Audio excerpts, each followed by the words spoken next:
Meus amigos, sejam bem-vindos. Segunda-feira, à altura de falarmos aqui um bocadinho de Sporting, Canto do Sporting, um podcast de sportinguistas para sportinguistas. Vamos olhar para a atualidade não só do futebol, para várias outras coisas que possam estar a marcar a atualidade do Sporting.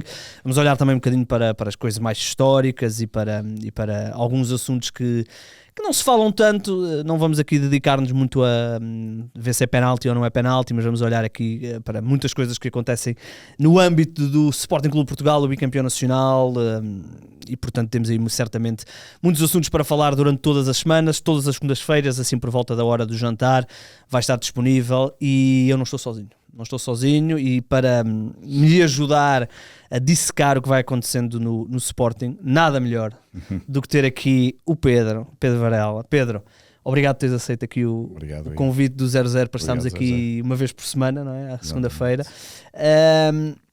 Antes de mais, para quem possa não estar tão por dentro da tua carreira, tu tens o Bancada de Leão, que é um dos espaços de internet e um dos espaços sportinguistas mais consultados certamente ao longo dos últimos anos. Fala-me um bocadinho do teu percurso, como é que criaste, como é que te surgiu o amor pelo Sporting, deduzo que tenha vindo desde criança, não é? Sim. Mas como é que foi o projeto, como é que... Então, antes de mais, obrigado ao 00 e também a ti e ao Luís pelo convite para estar aqui presente para falar todas as semanas um bocadinho sobre o Sporting. Então, muito rapidamente sobre mim.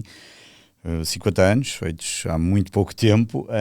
Sou sportinguista por causa do meu avô, na realidade, eu costumo dizer sempre isso. Os meus pais são benfiquistas, não ligam absolutamente nada a futebol. O meu avô, daqui do Porto, é que me tornou sportinguista e me levou ao futebol pela primeira vez, ali por volta dos 6 anos. E ainda está vivo, tem 89 anos e continuo a falar com ele. E foi ele que me tornou sportinguista. Depois fui-me dedicando assim um bocadinho a esta coisa das redes sociais, já desde o início, muito presente quando apareceram os blogs, numa altura uma coisa mais generalista. Fiz parte de um dos primeiros grandes blogs em Portugal, o Terceiro Anel, que o organizador e quem estava por trás daquilo era o Rui Malheiro. Foi lá que fiz alguns amigos de outros clubes, sempre a falar de Sporting, no meu caso. E depois criei também os meus, mais recentemente, que já lá vão uns 15 anos, no Twitter e depois no X, aí sim é a minha maior presença, como Bancada de Leão, sempre foi, digamos, o assunto principal é o Sporting. Depois eu falo também muito da área digital, que a malta gosta que eu falo muito lá, é uma área que eu gosto muito, mas o Sporting sempre foi o tópico principal. Fui crescendo lá bastante e, portanto, vou tendo alguma expressão, mas não deixa de ser uma bolha e vale o que vale, como é óbvio. E depois, em 2016, através do meu amigo João Castro, que muita gente do universo sportinguista conhece porque comenta na Rádio Observador os jogos de Sporting e também tem estado no V+, montamos um podcast, o Sporting 160, também com a Mariana, e durante 7 anos, todas as segundas-feiras em direto gravávamos o podcast. E é daí que vêm as minhas interações, para o bem, a maior parte das vezes para o mal, para o bem, às vezes acontece um outro problema, mas é daí, não há como fugir, e é daí que vem digamos, esta exposição em relação aos assuntos do Sporting.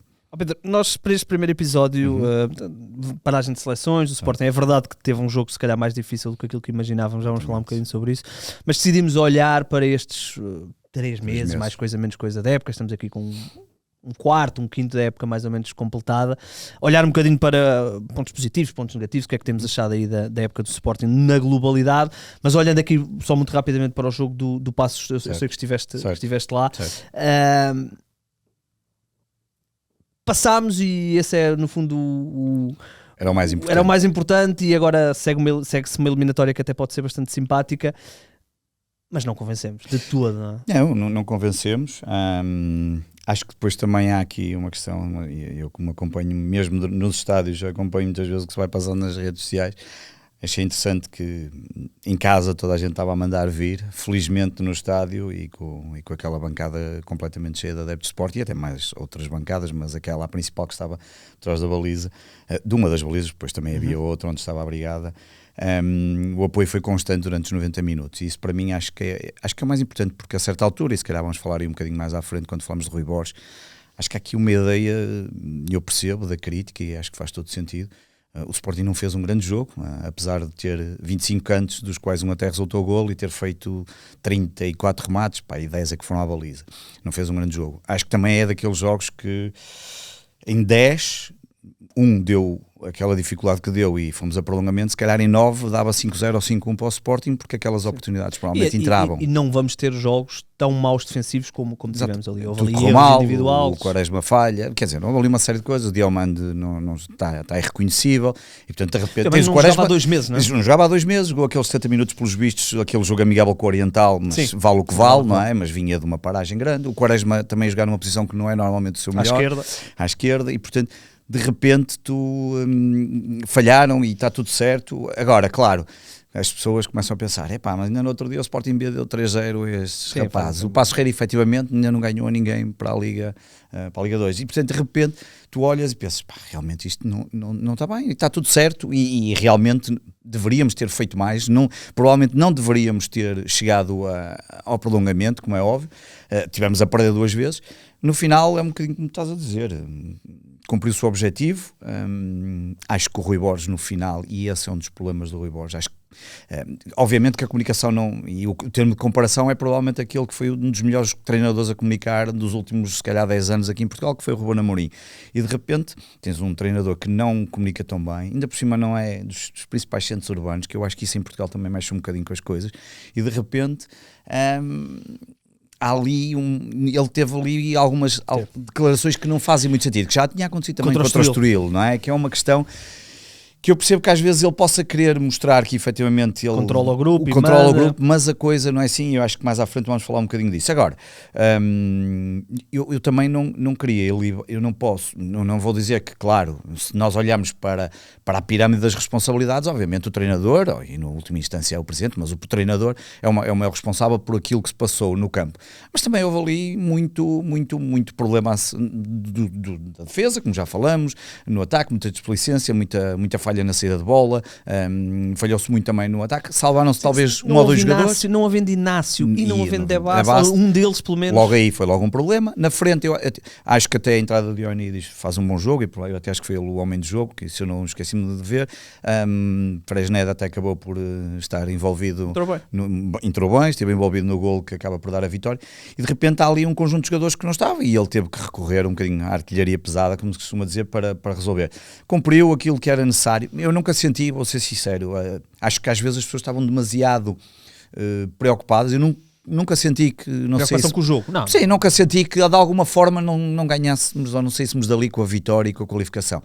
Acho que o problema não é aquele jogo. O problema é que se o jogo se arrasta para uns penaltis, aí já é... Claro, aí sim, mas eu acho que isso nunca esteve, até porque marcamos cedo, mas o problema foi ter feito mais 30 minutos quando temos agora já um jogo importante na quarta-feira e depois vamos já jogar no domingo contra o Tondela, e de repente tens aqui 2 jogos que esses sim importantes, porque é da Liga dos Campeões e é absolutamente fundamental para o Sporting continuar a aspirar, continuar na Liga dos Campeões, e o outro é contra o Tondela porque ainda por cima vem após um empate em casa que não fez sentido nenhum até pelo jogo, e de repente tu sabes que tens ali, agora tens ali 2 oportunidades que tens que responder muito bem. Não é como já não a fazer, e eu acho que vou falar isso mais à frente, esta campanha não é um jogo de vida ou de morte como já havia ser colocado aí. Sim, para o Rui Borges, por amor de Deus, não vamos brincar com isto, apesar de tudo. Olha, antes de irmos aí à situação do Rui Borges, nós vimos o Sporting, por exemplo, contra o Nápoles, fazer ali uma gestão um bocadinho, eu vou usar o termo incompreensível, porque estamos a falar da Liga dos Campeões, e o Nápoles,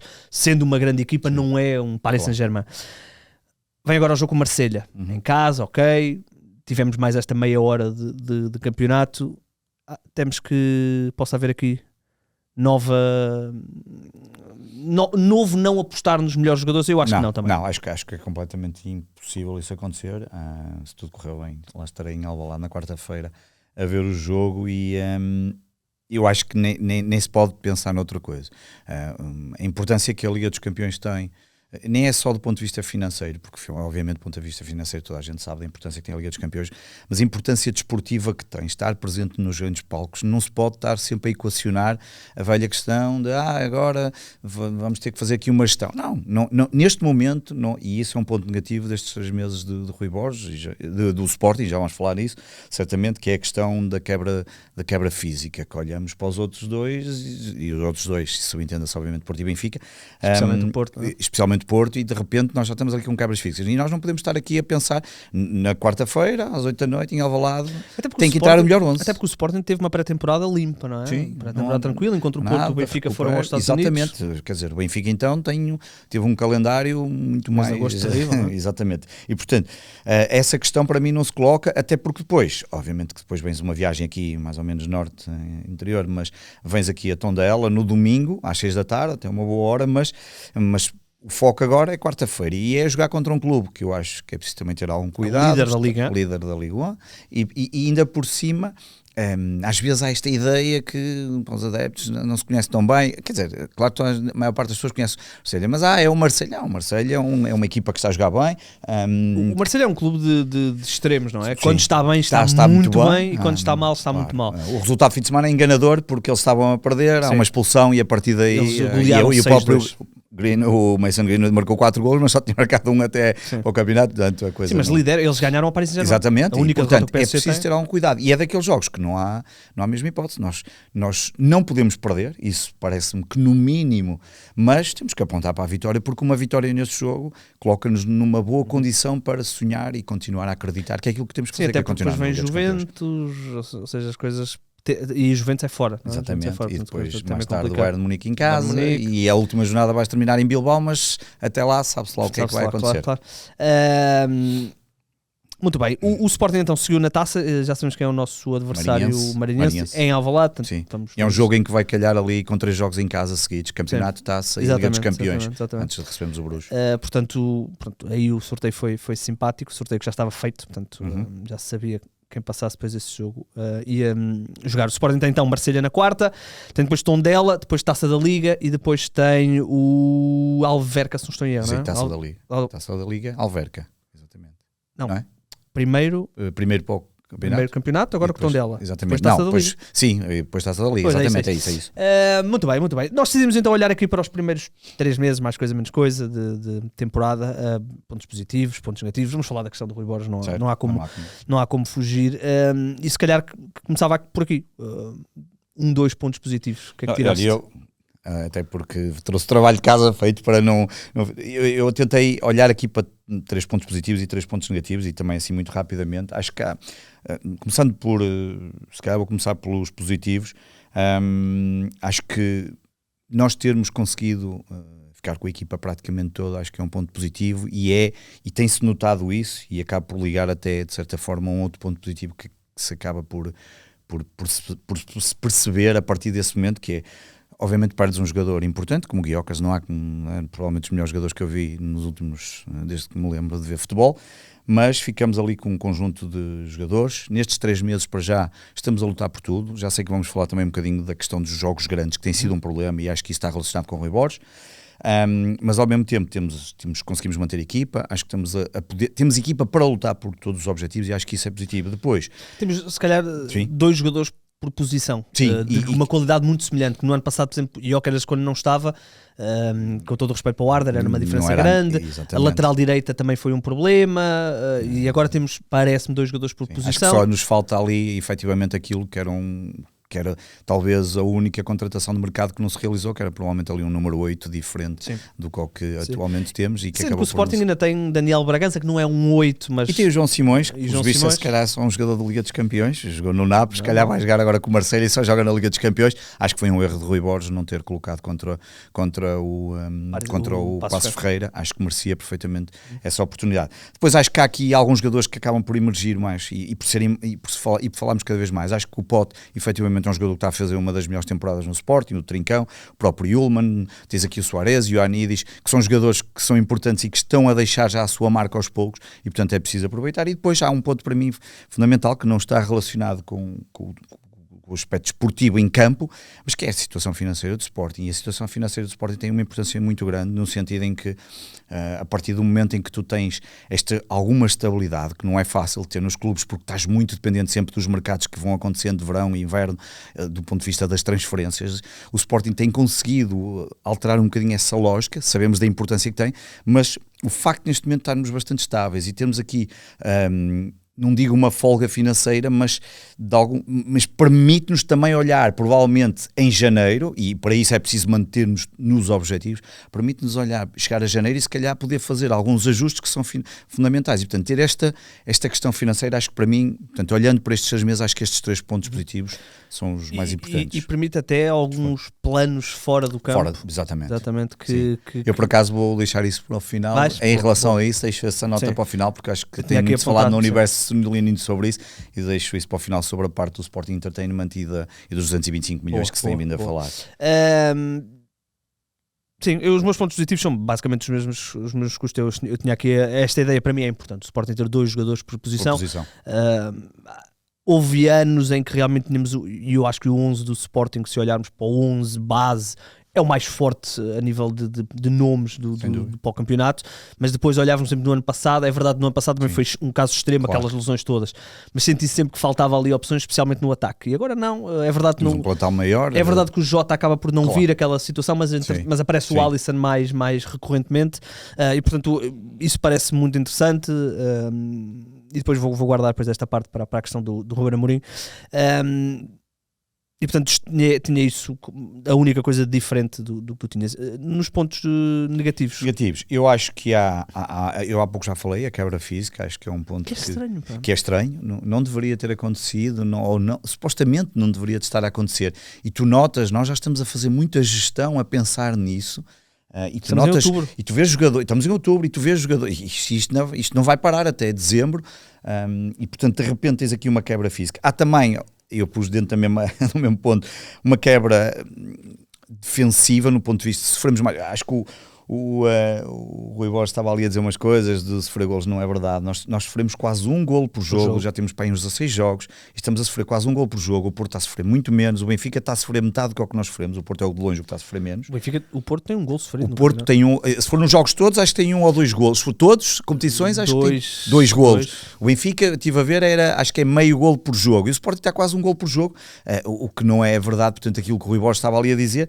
E acho que na questão ofensiva é evidente que nós estamos a começar Deixa-me só já agora dar o dado. Claro, sim. 12 jogos do Sporting, 11 golos sofridos. Pois, é quase um gol por jogo. Portanto, é uma coisa que nós não, ou seja, praticamente sabemos que vamos para um jogo e que vamos sofrer um golo, portanto é quase como entrar em jogo e pensar que nós temos que marcar 2 se queremos ganhar. Depois, acho que há a questão que se tem mas não achas que está um bocadinho associado ao Diomande?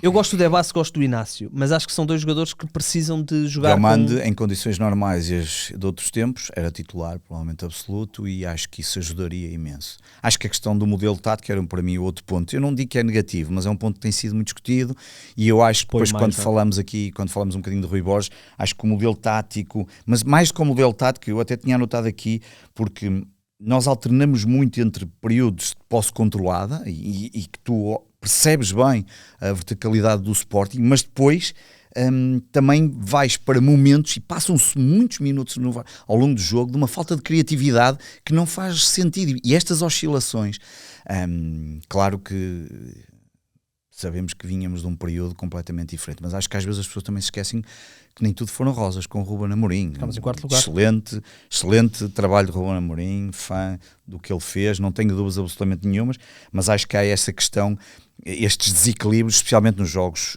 grandes tem-se visto isso, e vamos falar nisso. E depois, o último ponto negativo, efetivamente, era a inconstância emocional e até, obviamente, às vezes técnica e tática nos jogos grandes. Isso tem acontecido, e por isso as pessoas dizem, mas não perdemos no Nápoles, não perdemos com o Porto, não conseguimos ganhar ao Braga, o Benfica no Supertaça, e de repente os jogos importantes estamos aqui a falhar um bocadinho, que era uma coisa que no passado tínhamos conseguido. Sim, com o Rui Borges, eu fiz este levantamento aqui há uns tempos para um ataque rápido. Com o Rui Borges, ele entra a ganhar um jogo grande, logo o primeiro com o Benfica, depois Taça da Liga é eliminado, certo. Perde depois na final. Tem o jogo para o campeonato com o Porto, onde também não ganha. Tem o jogo para o campeonato na Luz, também não ganha. O jogo da Taça estava a perder aos 95 minutos, ou lá o que era, se não fosse o Renato Sanches. Dortmund para a Liga dos Campeões não ganha. Bolonha para a Liga dos Campeões não ganha. Portanto, são muitos jogos. São. E esse acho que acaba por ser também um ponto negativo. E portanto são os 3 pontos negativos que tinha assim, pelo menos assim, de uma forma rápida. Já tocámos aqui no Rui Borges.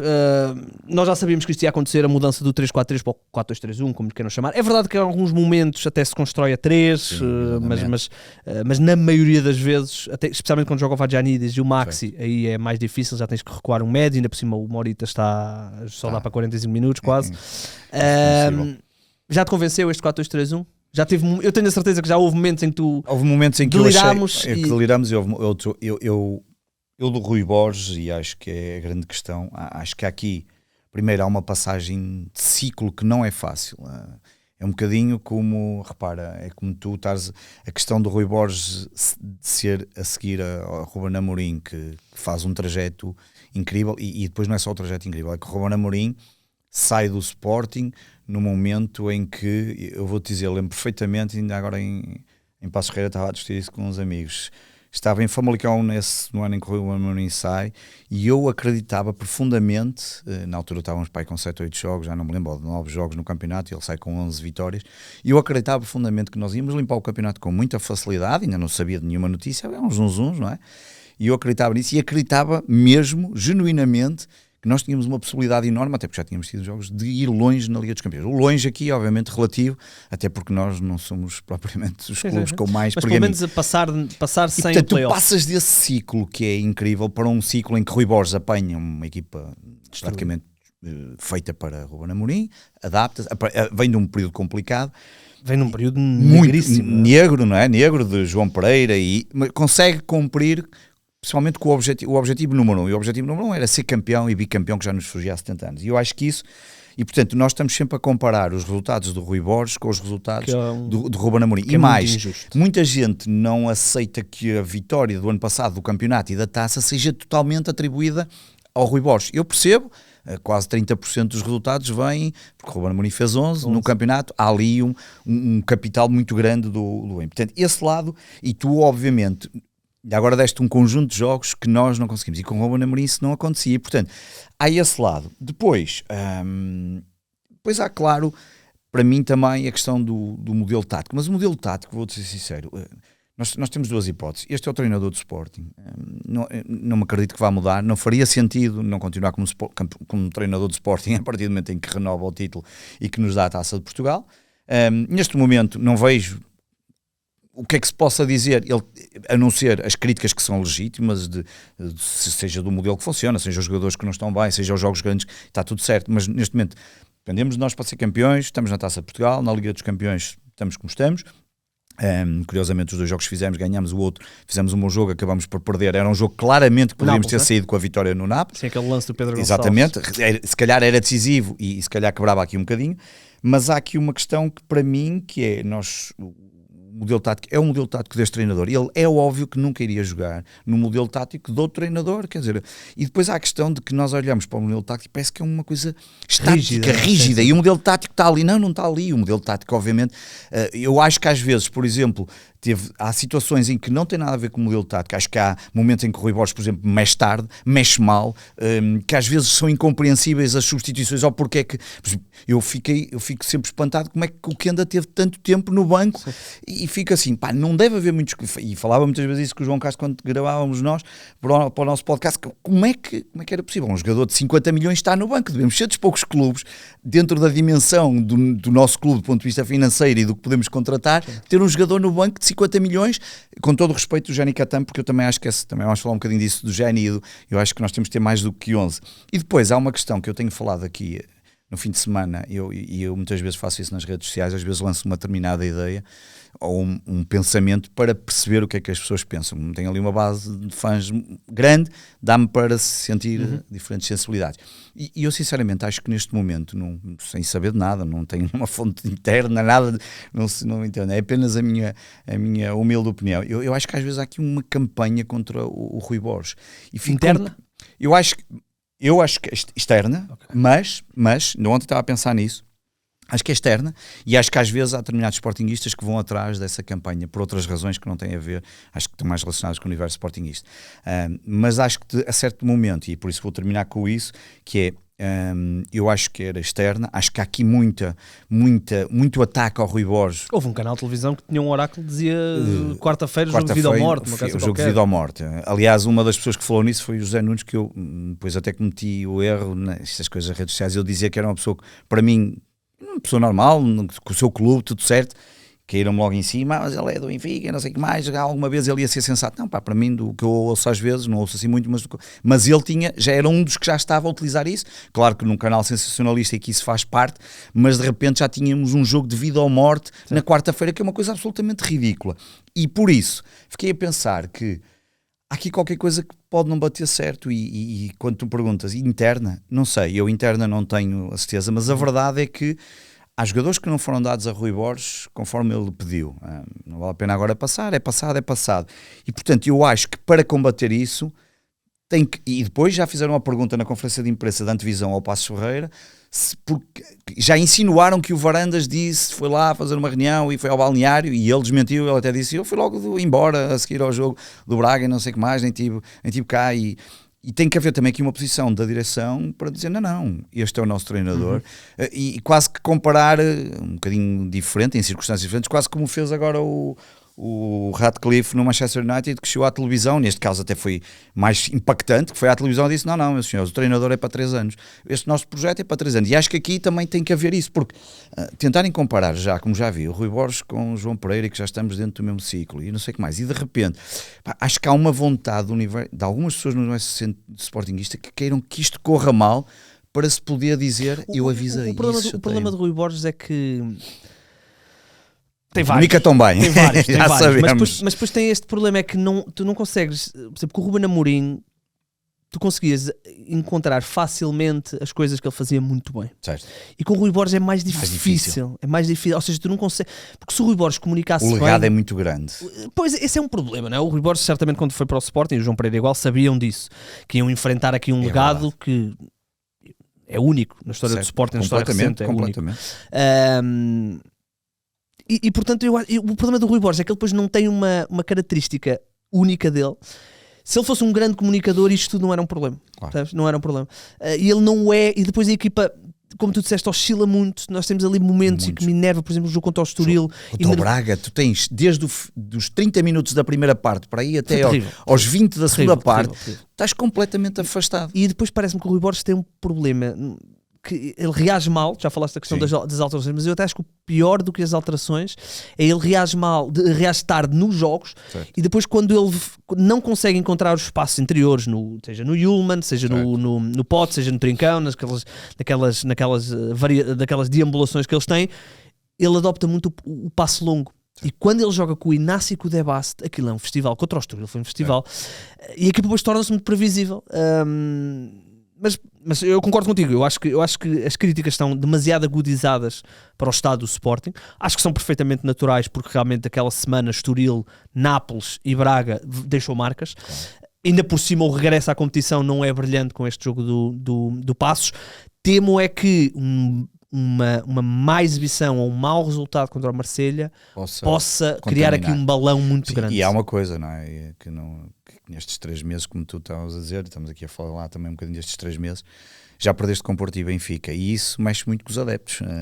Pois não é mexe isso. Muito. Depois há esse lado, não é? Vamos imaginar que tu tinhas ganho para o campeonato contra o Porto e neste momento eras líder e se calhar não havia esse problema. Neste caso, não só...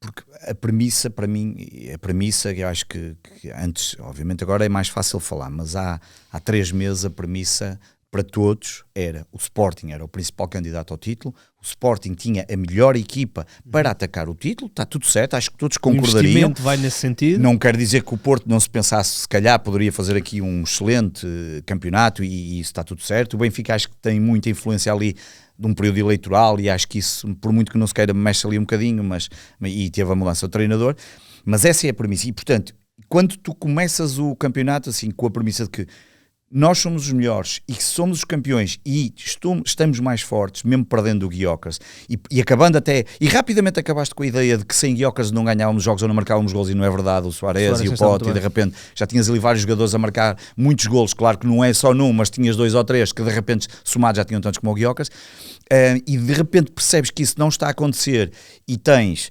perdes com o Porto, já tinhas perdido a Supertaça com o Benfica, as pessoas até dão de barato, porque já no ano passado, quando foi com o Ruben Amorim, perdeste a Supertaça e depois e perdeste de uma forma absolutamente que nunca ninguém iria contar, a ganhar 3-1, perdes 4-3 no prolongamento, mas de repente arrancas para aqueles 11 jogos. Aqui não, perdes aquele jogo com o Porto, tens jogos que realmente, como estávamos aqui a dizer, não convence? Não convence, há uma queda exibicional atroz que não faz sentido, e há outros que é uma apatia, como é o caso do jogo do Braga, e por muito que eu olhe para o jogo do Braga e tento-me agarrar, o ano passado empatamos com o Braga também em casa e também foi assim ao último minuto e fomos campeões. Sim, mas... já não é a mesma coisa, porque o ano passado o momento era diferente, e este momento acaba por pesar, e por isso quarta-feira isto cada semana vai sendo, a motivação vai também mudar conforme o resultado que vais conseguindo, e obviamente que se tu fizeres um bom resultado na quarta-feira e no domingo ganhares, claro que isso tem toda a tendência para melhorar nos próximos jogos. Olha, deixa-me só falar contigo sobre isto. O Sporting de Ruben Amorim era um Sporting muito mais acutilante, muito mais não era um futebol direto no sentido de pontapé para a frente, mas era muito mais vertical. Com o Rui Borges, os melhores momentos deste novo Sporting são estas associações, não é? O Pote, o Trincão e o Luís Soares, especialmente estes três, entendem-se ali naquele espaço entre linhas de uma forma muito, muito interessante, muito bonita até de acompanhar. Eu até diria que é mais bonito ver este Sporting quando está bem do que era ver o Sporting de Gyökeres, que realmente tinha ali um Joker extraordinário, mas que depois muitas vezes até né, sentia que estava sempre tranquilo e portanto abusava no bom sentido. Mas já te convenceu? Ou seja, isto aqui já, os bons momentos do Sporting nesta forma de jogar já te convenceram? Eu não estou convencido, obviamente. Acho que seria exigir pouco daquilo que nós queremos para um Sporting que lute sempre pelos títulos e que não ganhe só de 19 em 19 anos. Não convence desse, e acho que está ligado àquilo que nós temos estado a vindo a dizer, ou que estamos aqui a dizer, que é, obviamente há aqui resultados que não convenceram, e isso deixa-nos de pé atrás. Acho que o ano passado eu acho que era diferente. Acho que o ano passado houve, a diferença para mim deste ano para o ano passado é que o ano passado os jogadores agarraram-se, e o próprio treinador, a uma coisa que foi, ele abandonou-nos, mas nós vamos provar que somos capazes, e isso faz uma diferença grande, e acho que ainda havia muito ali daquele espírito. Aliás, basta ver o filme que o Sporting lançou agora, em um excelente vídeo que saíram, e um momento, e aquele filme que lançaram, que dá para perceber a ligação que havia, e o Rui Borges apanha isso. Este ano está tudo mais na mão do Rui Borges, como ele não é o comunicador que nós sabemos, como ele não é, provavelmente, eu não estou dentro do balneário, mas não será a mesma coisa que o Ruben Amorim, terá o seu estilo.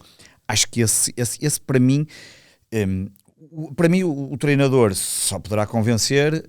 Eu acho que ele tinha que ser o treinador de Sporting por tudo aquilo que fez no ano passado. Agora, ele só pode convencer de uma forma, e a convencer é com os resultados.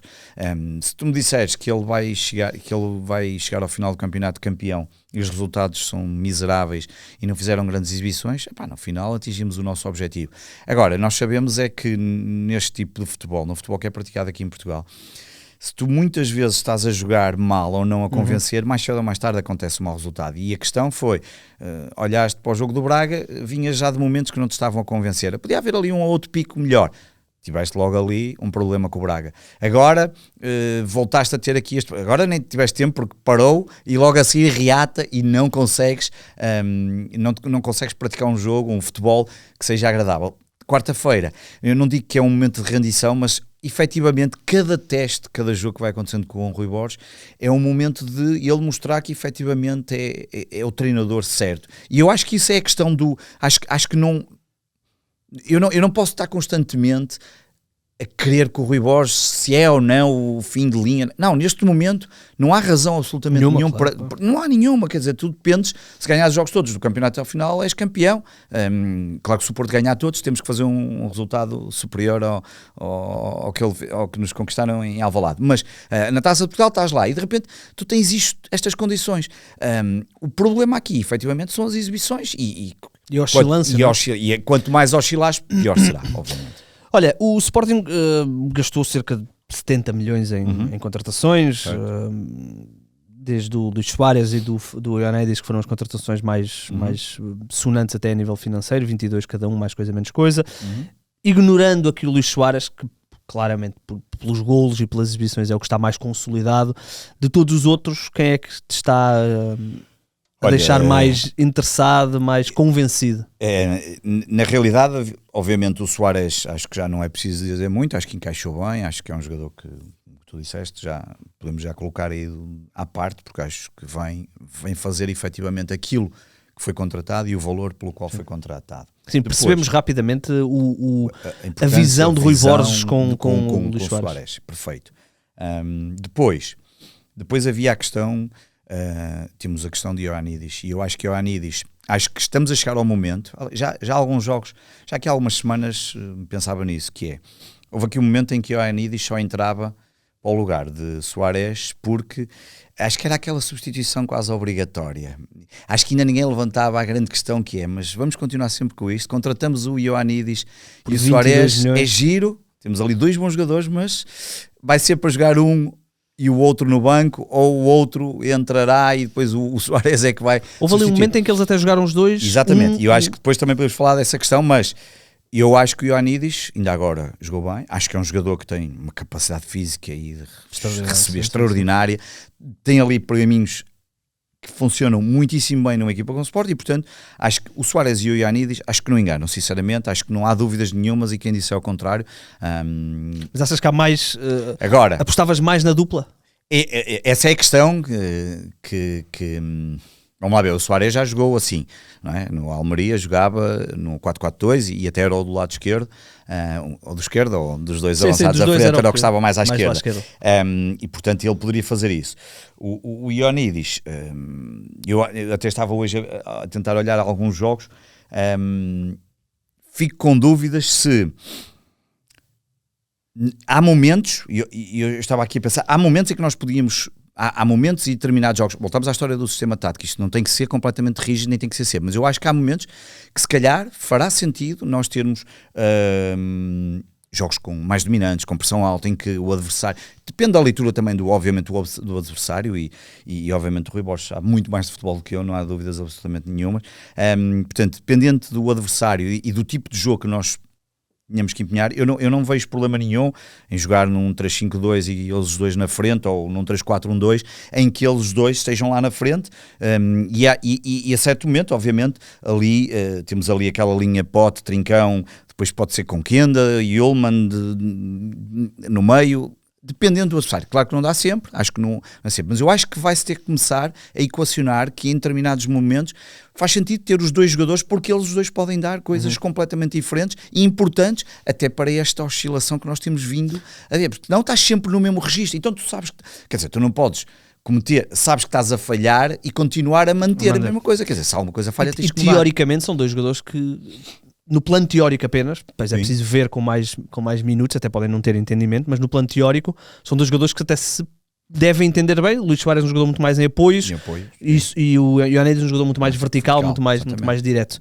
Portanto, como o Paulinho com o Gyökeres a certa altura, houve ali aquela, não é? Já se falou disso também, e no entanto havia momentos que se entendiam perfeitamente e tu tinhas ali dois jogadores que eram fundamentais. Não acho que vai acontecer sempre, nem acho que neste momento o Soares, até porque chegou primeiro e está a marcar golos, está a marcar golos, nada contra, é um jogador que que neste momento justifica a titularidade, mas aos poucos o Ioannidis está aqui a demonstrar que, cuidado, temos que olhar, e se nós estamos a falhar, quer dizer, está à vista que o Rui Borges vai ter que começar a perceber onde é que pode encaixar, e pode encaixar perfeitamente no 4-4-2, assim, se quisermos colocar o modelo simples, claro. Pode perfeitamente colocar ali, Pote no meio, arranjar forma, porque e esse é também, quer dizer, voltamos aos pontos positivos que eu tinha dito no início, quer dizer, nós mantivemos a equipa praticamente toda, reforçamos, estás a falar de reforços, acho que o Cocho ou o Gigi, conforme, para não dizer o nome dele que é mais complexo, acho que ainda não esse encaixou, é um problema que está ali, e temos esse problema agudizado pelo facto de Morita também não estar bem. Acho que o Vagiannidis entrou bem, já desapareceu, o Fresneda tem estado melhor, mas acho que... Mas cumpre e acho que são dois jogadores importantes. Acho que o Mangas... faz parte daquele tipo de jogador, não é para ser titular, faz parte daquele tipo de jogadores e foi uma oportunidade grupo e de 24, 25, 26 jogadores, até pelos problemas que tivemos na semana passada. Curiosamente até começou bem o campeonato, mas obviamente sabia-se que numa perspectiva de longo prazo, seja com o Maxi, seja até com o Mateus que até tem estado assim um bocadinho mais desaparecido, são jogadores que fazem mais sentido para aquele lado. E depois há ali um jogador que eu vou-te ser sincero, aqui há 2 ou 3 jogos vi alguns pontos positivos muito interessantes, que foi o Alisson. Queria mais minutos, ele teve mais minutos, mas o jogo não correu nada bem. Sim. E acho que não correu nada bem por variedíssimas razões, obviamente, mas acho que houve ali desaproveitou. Havia um bocadinho essa ideia, né? Ele teve ali 2, 3, 4 jogos onde entrou muito bem. Entra só os 5 minutos finais, mas que mexeu com o jogo e que tu dizes assim, se calhar é preciso dar mais minutos ao miúdo para ele poder mostrar um bocadinho mais. E portanto acho que poderia ser ali... continuamos, acho que continua a faltar isso, acho que falta-nos ali um 8.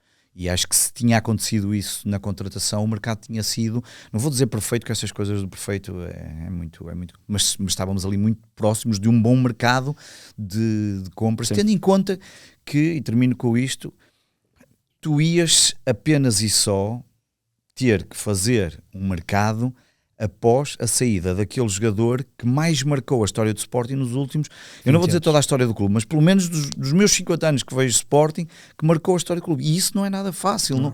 Tu tens, hoje em dia, miúdos que são completamente malucos pelo Gyökeres e que, quando saiu, ficaram, obviamente... Mas tu tens... Não havia ninguém no universo leonino, e mesmo fora do universo leonino, alguns, claro, o portistas benfiquistas queriam era que ele se fosse embora o mais rápido possível, mas tu durante 2 anos tiveste a oportunidade de ter aqui, e é isso, tiveste um jogador absolutamente fundamental e incrível, e o que tinhas, o que tiveste foi um mercado que teve que colmatar essa saída e reagir. Eu acho que reagimos bem, se tivéssemos colocado aqui o número 8, eu acho que tinha sido um excelente mercado. Eu ainda acho que, ainda acredito, e quero acreditar sempre que o Daniel Bragança pode ser esse 8. Infelizmente são 2 lesões gravíssimas. Esse é o problema, não é? O que se tem falado muito é as questões, e repara, tal como o Nuno Santos, não é? Depois levava-nos aqui outra questão, é engraçado falar nessas questões, porque temos o Nuno Santos que já esteve para regressar, a coisa não melhorou e está outra vez atrasada. Temos o Daniel Bragança, que também se tem falado muito, pelo menos nos corredores Sportingistas, que a coisa também não está nada fácil, e é uma pena, tenho mesmo pena, obviamente. Eram 2 jogadores que, se estivessem na equipa, iriam-nos dar muito. O Bragança estava na melhor fase da sua carreira. Exatamente, do ponto de vista de criatividade, aparecia na área, jogador com uma presença. E depois o Nuno Santos dá uma coisa que às vezes é preciso, que é aqueles jogadores que estão lá dentro, faca nos dentes, é aquele jogador que é preciso de vez em quando olhar e vai ter contigo. Bem que o Maxi até o Maxi substituiu bem, mas se tivéssemos ali os dois, acho que um dentro e outro fora, se eles não jogassem os dois, acho que seria fundamental, porque são aqueles jogadores que às vezes mexem com os restantes jogadores. Olha, só para terminarmos, há bocado pontuaste isto e querias falar mais à frente a questão do Kenda e do Géni.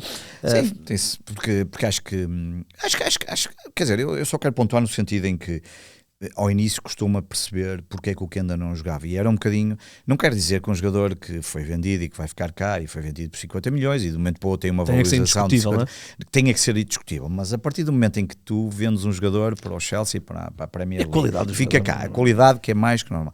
Agora, o que eu acho é que nós precisamos ter um bom 11 e precisamos ter um bom banco. E, portanto, eu acho perfeitamente natural a alteração entre Géni e Catamo. Mas o que se estava a ver mais no início era que o Catamo, havia momentos que estava a desaparecer completamente do jogo e que tu olhavas para o banco e dizias, no próximo jogo, porque é que o Kenda não é titular? E demorou muito tempo. Foi até a lesão? E só aconteceu por causa da lesão. E isso é aqueles pontos que tu ficas assim a pensar, caramba. Se te recordas, no ano passado, quando o Géni estava lesionado, o Kenda foi titular, certo. E quando o Géni regressa, o Kenda vai para o banco. Exatamente. Ou seja, o Géni era a aposta número 1 e permaneceu para o ano. E só mesmo aquela lesão, e realmente o Kenda depois teve ali 2, 3 jogos de muita qualidade, e que aí torna difícil tu metê-lo no banco. Eu acho que nenhum nem outro houve momentos que entraram, foram importantes, mas também já houve momentos que entraram e não foi. Portanto, não acho que haja aqui um titular absoluto. Acho que tem a ver com o momento que a coisa vai acontecendo.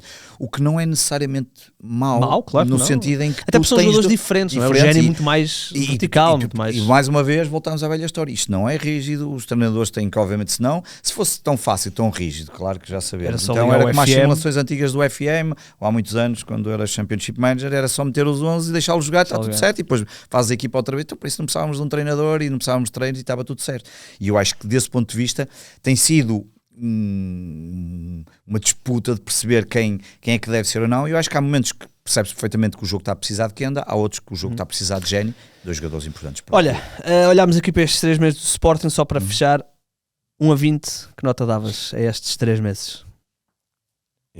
Pois, de 1 a 20. 10 é o mínimo. Não, 10 é o não, quer dizer, eu sei que se nós só olhássemos para as exibições, não, isto não está a correr bem. Na verdade, provavelmente um 15. Acho que sim. Estás mãos lá. Acho que eu estava nos 13, sabes, eu tenho 14. Pronto, eu talvez tenha esse pequeno defeito, e quem nos vai começar aqui a ver, pelo menos a mim, eu tenho esse pequeno defeito que é, eu sou muito otimista por natureza e tenho uma dificuldade muito grande em despir a camisola do Sporting em determinado tipo de opiniões. Acho que é normal de um adepto, nós não somos parciais, nós não somos imparciais, claro. Nós tentamos ser imparciais. Acho que isso é uma das críticas que eu tenho nas redes sociais, e as pessoas sabem que eu tento muitas vezes ser imparciais, mas na defesa do Sporting às vezes é difícil ser imparcial, porque é o nosso clube de coração, se não era adepto de qualquer outro clube, mas não sou. Agora, eu acho que nós ainda não estamos fora de nenhum objetivo, nós ainda não estamos. Se olharmos para o ponto de vista exibicional, eu acredito que, como tu dizes, cada um 13 ou 14 sim. Seria. Mas acredito, mas tu achas de ser mais racional do que eu aceito que o 14 seja assim uma nota. Eu estou a pôr mais baixo a questão dos jogos com os candidatos, claro, estão a influenciar muito. Claro, e este jogo com Marselha não é não é um devido de morte, mas é diferente. No fundo é o teste do limão, é tentar perceber aqui se realmente o Sporting nos jogos grandes vai ser sempre pequeno, entre aspas. Portanto, este jogo pode ser. Nós já tivemos problemas com o Marselha, porque nós já jogamos com o Marselha para a Liga dos Campeões há uns anos, não é? Na Liga dos Campeões, e correu mal também, perdemos em casa, não é? Também foi, exatamente. E foi aquele jogo que também foi o expulso, já não lembro se foi o guarda-redes ou quem é que foi logo no início. Foi o Jogaio? O Jogaio, eu também estava nesse jogo lá. Curiosamente, agora estou-me a recordar que também estava nesse jogo, não correu bem, mas pronto. Saudoso Ricardo Jogaio, grande abraço. Olha, portanto, nós temos aqui, vamos ter todas as semanas aqui uma rubrica, ou vá duas, o que lhe queiram chamar. Vamos ter a figura da semana, que pode ser o que nós quisermos, no fundo, de qualquer ângulo da vida sportinguista. E depois temos a memória da semana, onde vamos recordar alguma coisa que nos despertou alguma memória, e eu gosto da tua memória porque foi talvez o homem que... É o melhor na posição que eu vi no Sporting. Sim, isso sim, mas sei que as pessoas às vezes depois comparam ao Vitor Damas. Mas foi quando... Já estamos a revelar, mas depois já lá vamos. Vamos começar com a figura da semana.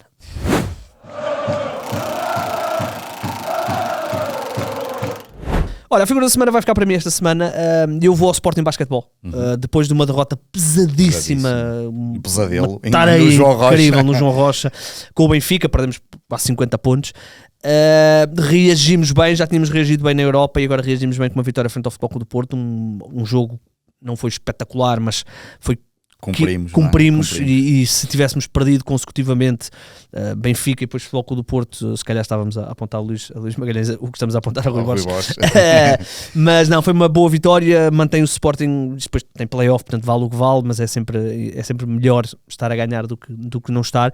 E portanto foi uma vitória muito, muito rasgada, ferros, uma daquelas vitórias que era mesmo importante, porque se perdíamos este jogo, as coisas tendem, até porque o Sporting vem aqui de alguns anos onde está a ter alguma dificuldade a acompanhar, nomeadamente o Benfica no investimento e depois nos títulos. O Benfica tem dominado nos últimos anos e, portanto, é bom ao Sporting pelo menos manter-se aqui dentro deste registro e, portanto, foi uma ótima vitória. Ganhamos por 4 ou 5 pontos, agora já não me lembro aqui de cabeça.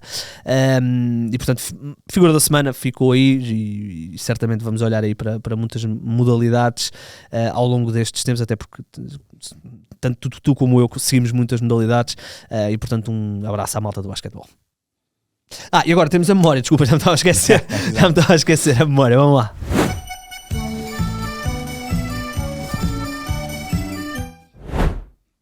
Dá-lhe.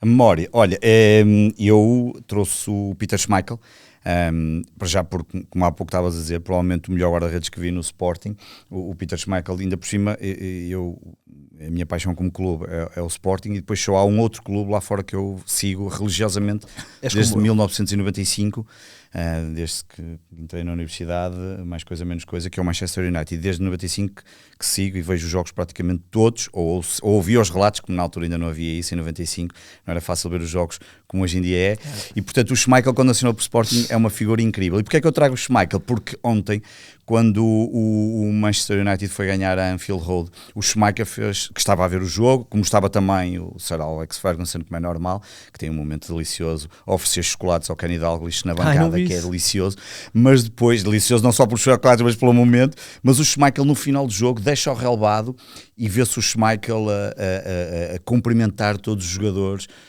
que saíram dessa vitória, que foi absolutamente fundamental. O Schmeichel era uma figura incrível. Quem não leu, aproveite, olha, e que leia a biografia do Schmeichel, vale muito a pena. Tem lá muito histórias dedicado sobre o Sporting também. Por exemplo, era o único jogador que recebia religiosamente o salário ao dia que estava, ao contrário dos outros jogadores, que era uma coisa muito engraçada, e também era dos poucos que lhe faziam, e ele dizia que fazia-lhe confusão como é que às vezes recebia o ordenado por transferência em dinheiro e não sei o que mais, e aquilo era fazer-lhe uma confusão as contas de onde vinham e não sei o que mais. Eram outros tempos do desporto, e portanto a minha memória vai para o Schmeichel, ligar também a esse momento que ontem aconteceu em Anfield Road, e porque era um guarda-redes absolutamente fantástico. Eu na altura era miúdo, eu tinha, quando o Schmeichel vem para o Sporting, eu devia estar com 11 anos, 10, 11 anos, e eu acompanhava muito o Manchester United, eu gostava muito do Manchester United por causa do Beckham. E quando sai a notícia que o Schmeichel vem para o Sporting, eu penso, peraí, o Schmeichel, isto é o melhor guarda-redes do mundo, não é? Isto é um guarda-redes, eles tinham acabado de ganhar a Liga dos Campeões, naquela Liga dos Campeões contra o Bayern Munique. Portanto, foi uma, e depois esse Sporting tinha depois um outro jogador que também me marcou muito, que foi o Acosta. E portanto essa fase do Sporting foi uma boa memória, tendo em conta o que ontem se passou. Peter Schmeichel. Anfield Road. Que depois ainda jogou no City. Exatamente. Ainda outro City. E o filho também foi para lá. O filho eu não sei se já vamos terminar, tinha só 3 notas. Força. Posso só dar 3 notas muito rápidas. Uma, porque há muitos sportingistas que viram algumas notícias, mas saíram poucas informações. Quem sabe, quem está por dentro, e o objetivo também era falarmos aqui um bocadinho fora, às vezes também desses assuntos que se passam só no campo. O Sporting muito recentemente criou uma sociedade chamada Sporting Entertainment S.A. Essa sociedade vai estar responsável por organização de eventos e uma série de fontes de receitas relacionadas com o estádio e com outro património do Sporting. Portanto, muita especialização ali na gestão comercial e marketing de eventos. Houve também uma reorganização do grupo Sporting, até um próprio alinhamento internacional, como o Real Madrid já tem vindo a fazer, como ainda agora recentemente penso que é o Betis também já está a fazer o mesmo, e há mais clubes que estão a fazer este alinhamento internacional e em separar aquilo que é aspecto desportivo, futebol, com o resto, porque são formas e profissionais diferentes de trabalhar, e o Sporting fez isso, e uma das características também havia era poder aceder a meios de financiamento específicos para aquilo e diferentes do que é para o futebol. E o Sporting recentemente parece que estará a avançar. O próprio Varandas tinha falado disso na Summit, que houve, e disse que o Sporting iria gastar 200 milhões de euros, dos quais 50 já tinham sido gastos, e entretanto parece que se confirma que o Sporting vai fazer uma emissão obrigacionista privada, como o Porto já fez o ano passado, e a privada é aquela ao contrário da que nós temos acesso e qualquer um pode subscrever. Vai ser utilizada a entidade que é o JP Morgan, e serão 225 milhões a 25 anos, e eu vi muitos sportinguistas já ali, isto vai ser o fim do mundo e eu acho que às vezes as pessoas não perceberam ainda bem a dimensão da sociedade que representa um Sporting, um Porto, um Benfica, e o nível de profissionalismo e aquilo que se deve ambicionar. Depois, ainda há pouca informação, mas acho que este ponto era importante. Depois, só dar aqui uma nota, continuam a sair as notícias nos jornais, é triste. O Bernardo Topa, o ano passado, ficou cego. Veio hoje no Record, se não estou dá hoje uma entrevista grande, continuam a haver problemas, atrasos judiciais, é um problema. Eu ainda agora estive em Passos Ferreira, fui revistado duas vezes, não bastava, hoje em dia já somos revistados, e às vezes até temos que pedir para ter cuidado com a revista, como aconteceu o ano passado em Arouca, que se passaram coisas absolutamente inacreditáveis. Agora em Passos Ferreira fomos revistados 2 vezes. Muitas vezes somos maltratados, polícia, e depois temos este adepto que, coitado, eu percebo, deu entrevista para também para expor cada vez mais o caso, o problema judicial que está a acontecer, a própria polícia não dá respostas para que a coisa avance, e portanto queria deixar esta nota final. E depois termino com uma coisa que li mesmo agora antes de entrarmos para gravar, que é os 25 euros do Tondela Sporting. Eu só termino com isto. Eu percebo que os clubes pequenos queiram fazer a sua receita à custa dos grandes, mas depois também não se podem queixar dos grandes e dizer que o futebol é só dos grandes, porque depois também não querem, depois vem a centralização e já querem que os grandes abdiquem das coisas. E eu acho que este é um problema, não é só de Sporting, é um problema dos adeptos em Portugal que não se unem e que não têm cuidado com este assunto. De 50 anos, não? Muito bem, mas acho que cada vez se nota mais, porque acho que os clubes estão cada vez mais a puxar, e alguns mais a puxar por estes valores, e eu acho que é um problema que é uma pena que em Portugal não se olhe para este assunto de uma forma transversal, sem olhar para as cores dos clubes, e perceber que nós deveríamos ter mais força para lutar e ajudar. E eu percebo perfeitamente, e depois havemos falar da centralização um dia destes, percebo perfeitamente a questão dos mais pequenos, mas às vezes é preciso ter cuidado. 25 euros é muito para muitas pessoas. Não vivemos propriamente num país com condições financeiras para todos. Mais deslocação, mais a deslocação, obviamente, mesmo que seja os de norte um bocadinho menos do que os de Lisboa, mas estamos a falar de muito dinheiro entre gasolina, comer, essas coisas todas, e fica só essa nota para terminar. Tondela, que apesar disto é uma zona muito bonita, porque o meu pai é de lá. Olha, então, portanto, eu espero tenho lá estar família, no domingo, apesar dos 25 euros, na boa viagem. Tenho lá família, não estarei, mas tenho lá família, e portanto um grande abraço para a malta de Tondela e que se mantenham na Primeira Liga. Ora bem, estamos conversados, meus amigos, voltaremos para a semana. Isto a partir de agora, todas as segundas-feiras vamos estar aqui um bocadinho descontraídos, não temos aqui também é verdade que não tivemos vamos ter 2 jogos agora, sim, que se calhar na segunda-feira vamos ter tema bem dividido entre o Marselha e Tondela. Se isto não correr mal, vão ver um outro tipo de canto do Sport, meus amigos.